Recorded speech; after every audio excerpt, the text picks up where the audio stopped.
வணக்கம் நண்பர்களே. பயணத்தில் ஒரு சிலர் இயற்கையை பார்க்கின்றனர், சிலர் வித்தியாசமான இடங்களை பார்க்கின்றனர், ஒரு சிலர் காடு மேடுகளை பார்க்கின்றனர். ஆனால் நான் மட்டும் பயணத்தில் ஆன்மாவை உணர்கிறேன்னு சொன்னாரு எமர்சன்.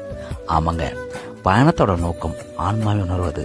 ஒவ்வொரு பயணத்துக்கும் ஒரு ஆன்மா இருக்கு, அதை நீங்க தேடுங்க. அந்த தேடலுடைய மிகச்சிறந்த வழிதான் பயணம்.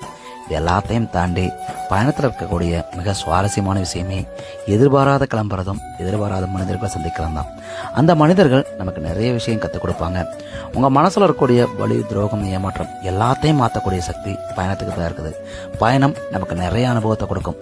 இன்னும் ஒரு சிலருக்கு பயணம் வாழ்க்கையவே மாற்றும். ஏன்னா இந்த வாழ்க்கையே ஒரு மிகப்பெரிய பயணம். அதில் பயணிக்கலை அப்படின்னா அது ஒரு மிகப்பெரிய குற்றம் அப்படின்னு நான் நினைக்கிறேன். அதனால தான் சொல்றது, எங்கேயாவது பயணம் பண்ணுங்க, எங்கேயாவது போங்க, எதையாவது தேடி போங்க. வழக்கமான வாழ்க்கையை விட பயணம் நிறைய விஷயத்தை கற்றுக் கொடுக்கும். உங்க மனசுல இருக்கக்கூடிய வலி, துரோகம் எல்லாத்தையும் மறக்கடிக்க செய்யும். புது உலகத்தை உங்களை காட்டும், புது தைரியத்தையும் தன்னம்பிக்கையும் கொடுக்கும். அதுதாங்க பயணம். இந்த